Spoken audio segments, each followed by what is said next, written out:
Morning everyone. मैं doctor जिज्ञासा पांडे, भारतीय विश्वविद्यालय दूर, डिपार्टमेंट ऑफ इकोनॉमिक्स से। पिछले क्लास में हम लोगों ने कोरिलेशन का चैप्टर क्लोज किया। आज हमारा नया चैप्टर स्टार्ट हो रहा है, राइटिंग रिसर्च रिपोर्ट, यानी शोध प्रबंध का प्रारूप कैसे होना चाहिए, क्या होना चाहिए, इसका मीनिंग क्या है, ये सब बातों पर हम लोग चर्चा करेंगे। चूँकि शोध कार्य को लिखित संप्रेषण रूप में प्रस्तुतिकरण अथवा प्रकाशन की प्रक्रिया में कार्य की प्रवृत्ति अथवा प्रस्तुतिकरण के उद्देश्य के अनुकूल विभिन्न नामों से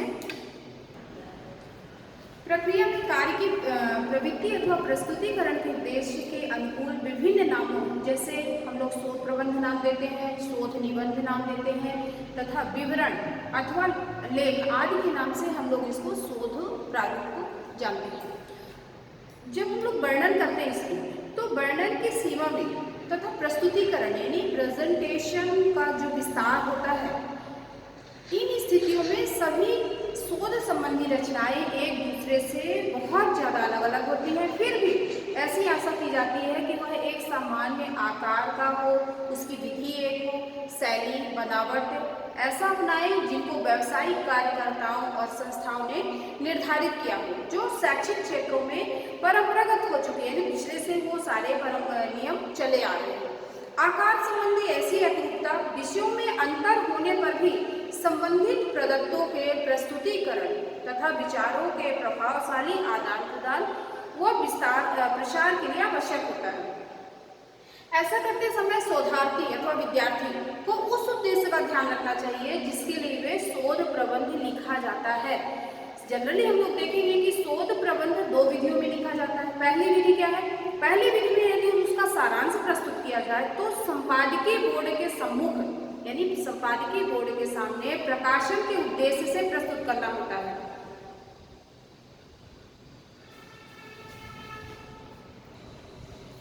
तो हमारा सारांश प्रस्तुत किया जाए और संपादकीय बोर्ड के सम्मुख प्रकाशन के उद्देश्य से उसको प्रस्तुत करना होता है। लेखक को प्रत्येक विधि में निश्चित श्रोता समूह की व्यक्तिगत वरीयताओं को भी ध्यान में रखना चाहिए, तथा सही निर्णय भी करना होता है कि विवरण अथवा लेख की प्रकृति अथवा उसका घटन का विस्तार किस प्रकार है। प्रत्येक दशा में सूक्ष्म विश्लेषण करने पर लेखक को पाठकों में प्रभावशाली प्रतिक्रिया उत्पन्न करना होता है। क्या कि प्रत्येक कंडीशन में सूक्ष्म विश्लेषण करने पर लेखक को पाठकों में प्रभावशाली प्रतिक्रिया उत्पन्न करना होता है, जिससे कि वो अपने लक्ष्य को प्राप्त कर सके। चूँकि आइए शोध प्रबंध का जो हमारा प्रारूप है, ये राइटिंग रिसर्च रिपोर्ट, शोध प्रबंध शोध संबंधी विवरण का एक सुव्यवस्थित रूप होता है जिसमें किसी समस्या का अनुसंधान अथवा अध्ययन किया जाता है। वैसे इसको तीन भागों में बांटा गया है। जैसे हमारा पहला है प्राथमिकताएं, प्रीलिमिनर्स, और इसका दूसरा पार्ट है मेन बॉडी। दूसरा पार्ट क्या है इसका? Main body. और तीसरा पार्ट है इसका बिब्लियोग्राफी यानी संदर्भ ग्रंथ। तो सबसे पहला जो मेन पार्ट है हमारा प्राथमिकताएं, यानी शोध रिपोर्ट में हमें किन किन चीज़ों को प्राथमिकताएं देना चाहिए। तो जैसा है ये पहला हमारा है टाइटल पेज, पहला टॉपिक हमारा, यानी सबसे पहले हमको टाइटल पेज पे ध्यान देना है। दूसरा है हमारा अप्रूवल लेटर, तीसरा है हमारा प्रीफेस, चौथा है हमारा कंटेंट, पांचवा हमारा टेबल और छठवां प्रेजेंटेशन, सातवां है कंक्लूजन। ये प्राथमिकताओं के ये पार्ट है। मेन बॉडी और बिब्लियोग्राफी तो अलग ही चीज है। चूंकि जो हमारा प्राथमिकताएं हैं कि किन चीज़ों को हमको प्राथमिकताएं देना चाहिए, तो इसके सारे पार्ट हो गए हैं। मुख्य पृष्ठ हो गया हमारा दूसरा नंबर। फिर प्राथमिकताओं में कैसे क्या आना चाहिए? प्रारंभिक आवश्यकताओं की महत्वपूर्ण भूमिका प्राप्त करने के कारण उनकी व्यवस्था करने के लिए हमें विशेष सावधानी रखनी चाहिए। यदि कुछ विशेष नियमों का विद्यालय अथवा महाविद्यालय अथवा विश्वविद्यालय द्वारा निर्धारण कर दिया गया हो तो उसका पालन करना चाहिए। अब हम देखेंगे कि टाइटल पेज में मुख्य पृष्ठ पे हमको क्या क्या लिखना चाहिए। तो शोध प्रबंध अथवा शोध निबंध का पहला पृष्ठ यानी मेन पृष्ठ होता है, इसलिए इसमें बहुत सारी चीज़ों को शामिल करना चाहिए। पहला क्या? शोध प्रबंध का शीर्षक हमको लिखना है, फिर अभ्यर्थी का नाम लिखना है, थर्ड नंबर में वांछित उपाधि की आवश्यकताओं अथवा निर्धारित पाठ्यक्रम और उसका उद्देश्य लिखना है, चौथे नंबर में हमें महाविद्यालय अथवा वो विभाग जिसमें अभ्यर्थी वांछित उपाधि के लिए प्रवेश हुआ है अगले नंबर पे हमें विश्वविद्यालय का नाम, जिसमें शोध प्रबंध हमें प्रस्तुत करना है। छठवां कि जमा करने और उसकी स्वीकृति होने का वर्णन तथा लेखन की शैली और व्यवस्था में किस प्रकार की विधि का अनुसरण होना चाहिए। इन समस्त लेखों को पृष्ठों के, जो हमारा मेन पृष्ठ है उसके दाहिने ओर तथा बाएं पृष्ठों के बीच ठीक केंद्र में भली भांति उसको प्रस्तुत करना चाहिए। जहाँ विषय सामग्री एक पंक्ति से अधिक हो, जहाँ हमारी विषय सामग्री एक पंक्ति से अधिक पंक्तियों में हो, वहाँ शब्दों को पंक्तियों में इस प्रकार विभाजित करना चाहिए कि प्रत्येक नीचे वाली पंक्ति क्रम के अनुसार ऊपर वाली पंक्ति की तुलना में कुछ छोटी होती चली जाए। यानी आकार में वो ऐसा दिखना चाहिए जैसे उल्टे हुए शंख यानी पिरामिड ऐसे बनना चाहिए कि हमारा ऐसे, ये यानी सबसे लंबी पंक्ति, फिर उससे छोटा, फिर उससे छोटा, फिर उससे छोटा, यानी एक शंख के आकार का होना चाहिए, पिरामिड के आकार का होना चाहिए। तो इस प्रकार की शैली का अनुसरण करते हुए सारणियों के शीर्षकों में यदि वो बड़े तो उसके लिए करना चाहिए समुचित शीर्षक, समुचित, शुद्ध, लघु यानी छोटा होना चाहिए, स्पष्ट होना चाहिए तथा बड़े अक्षरों में छपा होना चाहिए। चूंकि अध्ययन के लिए शीर्षक में इतनी सामग्री का समावेश नहीं होना चाहिए कि जितना कि वास्तव में उसे प्रदान किया जाता है।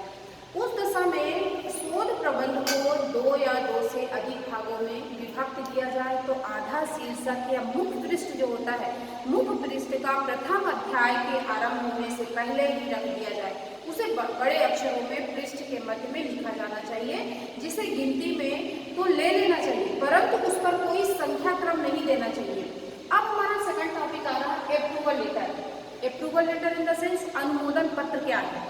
जैसे कुछ महाविद्यालय और विश्वविद्यालय में अनुमोदन पत्र लगवाने की प्रथा रहती है, तो जिस पर निर्देशक, प्राध्यापक अथवा परामर्शदात्री समिति अथवा स्नातक शिक्षा विद्यालय के विभागाध्यक्ष ने हस्ताक्षर कर सके। तो उस कंडीशन में क्या होगा, उस कंडीशन में उपरोक्त अनुमोदन पत्र को सम्मिलित कर देना चाहिए यदि उसका उल्लेख उसमें वर्णित किया गया है तथा संबंधित संस्था द्वारा उसकी आकृति निर्धारित कर दी गई। थर्ड पॉइंट हमारा आ रहा है प्रीफेस। प्रीफेस यानी आभार प्रदर्शन अथवा प्राकथन इसको हिंदी में कहते हैं। चूँकि शोध प्रबंध के प्रस्तुतिकरण के संबंध में उसका उद्देश्य अथवा शोध और अध्ययन की उपयोगिता का सूक्ष्म विवरण होता है। क्या कि इसमें जो हमारा प्रीफेस होता है शोध प्रबंध का, जब हम प्रेजेंटेशन करते हैं तो प्रेजेंटेशन के संबंध में उसके उद्देश्य अथवा शोध और अध्ययन की उपयोगिता का सूक्ष्म विवरण उसमें दिया जाता है। इसमें उन व्यक्तियों के प्रति हमें आभार प्रदर्शन करना होता है तथा स्रोतों का समावेश होता है जो शोधकर्ता के लिए सहायक होते हैं। यदि इस पृष्ठ पर शोधकर्ता दूसरों के प्रति आभार प्रदर्शन के प्रति अध्ययन करने के विषय में कुछ भी नहीं लिखना चाहता है तो शीर्षक आभार प्रदर्शन सरल तथा सीमित यानी चाटुका रहित और पारिवारिक सदस्यों अथवा लेखकों की बेतुकी सहायता की मान्यता का उसमें सूचक नहीं होना चाहिए, जिसमें शोध कार्य के संबंध में अथवा उसके गठन का समावेश हो, क्योंकि वे उस भूमिका में दिए रहते हैं, वे सारे तत्व उसमें दिए जाते हैं। प्रस्तावना अथवा आभार प्रदर्शन बड़े अक्षरों में मुद्रित होना चाहिए। जो हमारा प्रेजेंटेशन प्रस्तावना है और आभार प्रदर्शन उसको हमको बड़े अक्षरों में लिखना चाहिए। शोधकर्ता को यदि वह चाहे तो शोधकर्ता को यदि वह चाहे अपने हस्ताक्षर 2 स्थानों को छोड़कर पृष्ठ के दाहिनी ओर करना चाहिए तथा तिथि जो हमारा डेट होता है उसको बाईं ओर लिखना चाहिए और प्रकाशन के उद्देश्य से लिखित आकृति में प्राकथन यदि वांछनीय हो तो उसको सम्मिलित यानी उचित आकार का होना चाहिए। नेक्स्ट हमारा आ रहा है कंटेंट कि विषय सारणी क्या कहलाती है। क्योंकि इस भाग में सब मुख्य अध्यायों के शीर्षकों की सूची होती है। कंटेंट में क्या होता है, जितने भी अध्याय होते हैं उन सभी अध्यायों के शीर्षकों की एक सूची होती है, जिसमें प्रत्येक में उसी के सम्मुख समुचित पृष्ठ संख्या दी जाती है उसी कंटेंट के सामने। प्रारंभिक आवश्यकताओं जैसे हमारा प्रस्तावना, उनके पृष्ठ क्रमानुसार रोमन संख्या में दिए जाते हैं। मुख्य तथ्य उपशीर्षकों के मध्य संबंधों का दिग्दर्शन सामान्यतः मुख्य अध्याय की क्रम संख्याओं को बड़े अक्षरों में लिखा जाता है तथा शीर्षक उपशीर्षक को लघु अक्षरों में अंकित किया जाता है और उसका जो पहला अक्षर होता है वह बड़ा होता है। विषय वस्तु हमारी ना तो विस्तृत होती है और ना ही लघु होती है। वस्तु की तालिका का मुख्य उद्देश्य क्या होता है? शोध प्रबंध की विषय सामग्री की रूपरेखा प्रदान करना। अब हमारे यहाँ पे नेक्स्ट आ रहा है प्रेजेंटेशन कैसा होना चाहिए, यानी हमारी तालिका सूची कैसी होनी चाहिए, नहीं सॉरी प्रेजेंटेशन टेबल हमारा कैसा होना चाहिए, हमारी तालिका कैसी होनी चाहिए। तो पाठ्य सूची के बाद पृथक पृष्ठ यानी अलग अलग पृष्ठ में तालिका सूची अंकित की जाती है। तो इस सारणी सूची में सभी सारणियों के शीर्षक अथवा सारांश दिए रहते हैं जिससे कि उनका ठीक से पता लग सके और प्रत्येक सारणी के बड़े अक्षरों में रोमन लिपि की संख्या तथा उसके सम्मुख पृष्ठ संख्या भी दी जाती है और ठीक ठीक शीर्षक तथा उसका सार और उनके अनुकूल पृष्ठों को जो शोध प्रबंध में प्रयोग की गई है उसको भी दिया जाता है। तालिका सूची में बड़े अक्षरों को लिखा हुआ शीर्षक प्रत्येक पृष्ठ के ऊपरी भाग में अंकित होना चाहिए और सारणी के अनुसार प्रत्येक पृष्ठ के बाईं ओर तथा पृष्ठ संख्या दाईं ओर अंकित होना चाहिए। तो ये ऐसा होगा लिस्ट ऑफ हमारी टेबल यानी तालिका ऐसी होनी चाहिए। नेक्स्ट हमारा आ रहा है कि हमारी आकृति यानी हमारा उसका प्रेजेंटेशन कैसा होना चाहिए, उसका फिगर कैसा होना चाहिए।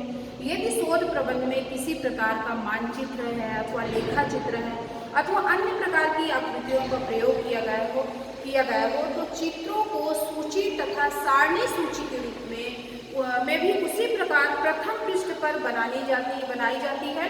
केवल अंतरराष्ट्रीय अंकों का प्रयोग इसमें आवश्यक होता है। अंतरराष्ट्रीय अंक इंटरनेशनल जो हमारे नंबर्स होते हैं उसका इसमें प्रयोग किया जाता है। और यदि अन्यों के साथ एक ही प्रकार के चित्र दिए गए हों तो उन सब चित्रों की पृथक सूची बनाकर उन्हें विशेष रूप में अंकित कर देना चाहिए। एक रूप बड़े अक्षरों में लिखे हुए शीर्षक आकृति सूची के अंतर्गत इन सभी चित्रों की सूची बनाई जानी चाहिए और वो भी दाईं और बाईं ओर। नेक्स्ट हमारा आ रहा है कंक्लूजन कि हमारा शोध प्रारूप का कंक्लूजन कैसे होना चाहिए। अनेक महाविद्यालय अथवा विश्वविद्यालय यह चाहते हैं कि उनके शोध प्रबंध के साथ साथ समस्त शोध अध्ययन का सारांश भी बना लिया जाए जब तक कि उसे शोध प्रबंध से प्रेषक न मांगा जाए।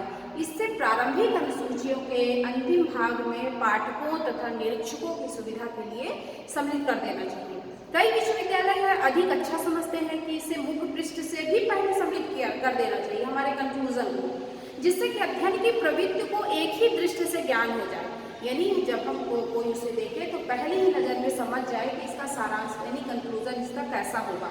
वास्तविक शोध प्रबंध के प्रस्तुतिकरण से पूर्व ही कुछ विश्वविद्यालय तो ये चाहते हैं कि उन्हें उसका एक सारांश अथवा निष्कर्ष अलग से प्रेषित कर दिया जाए।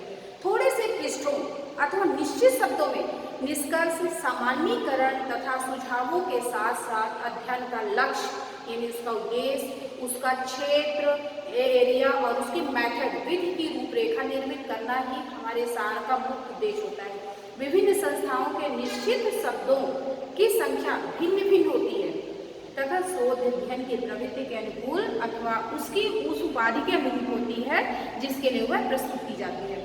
तो आज ये हमारा पहला टॉपिक यानी हमारे राइटिंग रिसर्च रिपोर्ट का पहला टॉपिक यानी प्रीलिमिनरीज यानी प्राथमिकता किन किन चीज़ों को दी जानी चाहिए, तो उसके ये सारे पार्ट हो गए। अब हमारा दूसरा पार्ट हो रहा मेल बॉडी क्या है, तीसरा बिब्लियोग्राफी, तो इसका अध्ययन हम कल करेंगे नेक्स्ट पार्ट में। आज के लिए धन्यवाद।